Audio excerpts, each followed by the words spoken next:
Buongiorno e ben ritrovati con una nuova edizione del TG Flash di New Sicilia.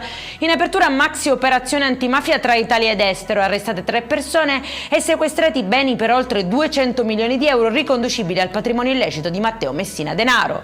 Archiviata l'inchiesta sul finanziamento regionale del Capodanno 2024 in Piazza Duomo a Catania, che coinvolgeva il presidente dell'ARS Gaetano Galvagno. Il GIP di Palermo ha accolto la richiesta della procura parlando di un quadro indiziario di incertezza sull'ipotesi di corruzione legata alla concessione di contributi regionali per l'evento.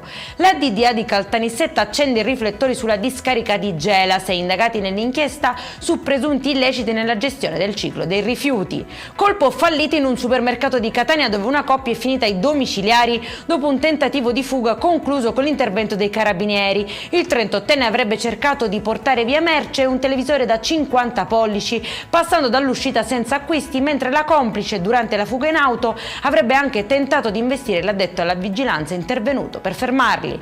E in chiusura la Sicilia entra nel pieno della prima ondata di caldo africano, con temperature fino a 34 gradi soprattutto nel catanese e nelle aree interne, ma il clima rovente alle ore contate. Nelle prossime 48 ore è atteso un brusco cambio di scenario con temporali intensi, raffiche di vento e possibili grandinate. Per questa edizione è tutto, prossimo appuntamento alle 19:30, buona giornata.